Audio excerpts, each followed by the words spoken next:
wiilkayga masaraama reer biyaar oo dhan sulubta ay ku saareen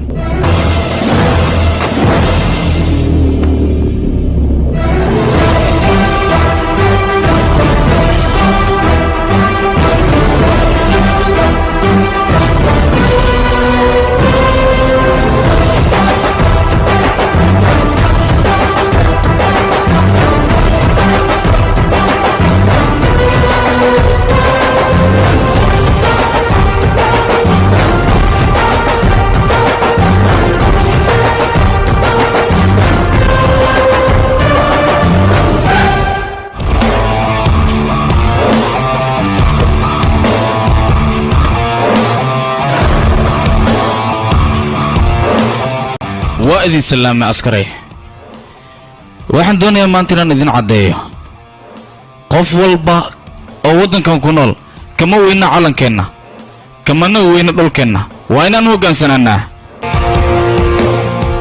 wadankeena waxa uu ahaa wadan dimuqraadi ah laakiin dimuqraadiyadu waa isii dhumaysaa oo qof walba cabsi ayaa lagu abuuray cabsidaasna waxay saameyn ku yeelatay dhammaan doorashooyinka wadanka taas waa inaan baabi'inaa qof walba waa inuu ogaadaa calanka inuusan ka weynayn shakhsi walba waa inuu madaxiisa hoos waadiyaa calanka annagana taas waa inaan ku qasabnaa waa inaan tusnaa codka inuu ka baawarweyn yahay xabadda waana caddaynaynaa ha la burburiyo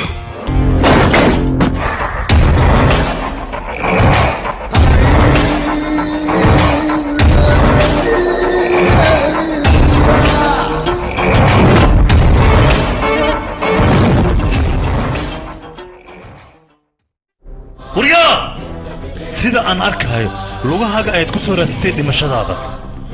maanta waliba isla hadir waxaan ku sheegay qabrigaaga inaan halkaan ka qodi doono aniga gacanteena waliba ninka ugaarsada ah markuu duurka soo aaday libaaxa uu rabo inuu la kulmo xayawaano yaryar waa soo hor istaagaan laakiin uma joojiyo aniga hadda adiga waxaan kugu imaaday in aan naftaada dhulka dhigo ciidan badan waa soo wadatan laakiin aniga jixinjix igama helayso